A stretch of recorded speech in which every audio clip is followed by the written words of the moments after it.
দেশের বিনোদন অঙ্গনের সবচেয়ে জমকালো আয়োজন মেরিল প্রথম আলো পুরস্কারের 26তম আসর বসে গত শুক্রবার রাজধানীর বাংলাদেশ টিনমন্ত্রী সম্মেলন কেন্দ্রে এদিন বিকেল থেকে তারকাদের পদচারণে জমে ওঠে লালগালিচা। মেরিল প্রথম আলো পুরস্কার 2024-এ তারকা জরিপে সেরা চলচ্চিত্র অভিনেতা হয়েছেন মেগাস্টার শাকিব খান।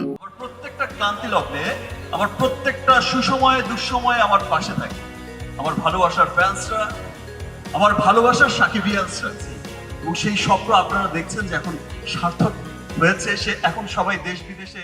রাইহান রাফি পরিচালিত তুফান সিনেমায় অভিনয়ের জন্য এই পুরস্কার পেয়েছেন তিনি। শুধু তাই নয়, বাংলা সিনেমায় 25 বছর পার করেছেন শাকিব খান, তাই অভিনয়ের রজত জয়ন্তী উপলক্ষে বিশেষ সম্মাননা পেয়েছেন নায়ক। এই দিন শাকিব খানের হাতে বর্ণাঢ্য কর্মজীবনের রজত জয়ন্তীর বিশেষ সম্মাননা স্মারক তুলে দেন স্কয়ার টয়লেটিজের ব্যবস্থাপনা পরিচালক অঞ্জন চৌধুরী ও নির্মাতা মতিন রহমান। এরপর সংক্ষিপ্ত প্রক্রিয়া শাকিব খান কথা বলেন নিজের দীর্ঘ কেরিয়ার, উত্থান পতন সহ নানান প্রসঙ্গে। শাকিব খান বলেন, নিজের চেনা মুখগুলোকেই পাল্টে যেতে দেখেছি, অবাক হয়েছি, দুঃখিত হয়েছি, ভেবেছি হয়তো এখানেই শেষ, আবার ভেবেছি যাওয়ার আগে লাস্ট একটা ট্রাই করে যাই।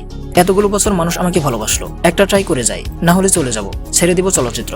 শূন্য হাতে এসেছিলাম, যা পেয়েছি অনেক। নিজের খারাপ সময়ের কথা উল্লেখ করে শাকিব খান বলেন, একসময় যখন হতাশ হয়ে যেতাম, ভাবতাম সত্যি হয়তো বা আমাকে দিয়ে আর কিছুই হবে না। আপনাদের হয়তো কারো কারো মনে থাকতে পারে, কিছুদিন আগে কিছু ডিজাস্টারের কারণে আমেরিকা থেকে যখন এসেছি, নিজের আপন মানুষকে বলতে শুনেছি, তোমার দিন শেষ শাকিব। তো গাইস, তোমাদের কি মনে হয়, আসলেই কি শাকিবের দিন শেষ নাকি মাত্র শুরু? কমেন্ট করে জানাতে ভুলবে না। শেষ, তাদের মুখের দিকে তাকিয়ে তাকিয়ে নীরবেই উত্তরটা দিয়েছি, দিন শেষ হয়নি, দিন তো মাত্র শুরু।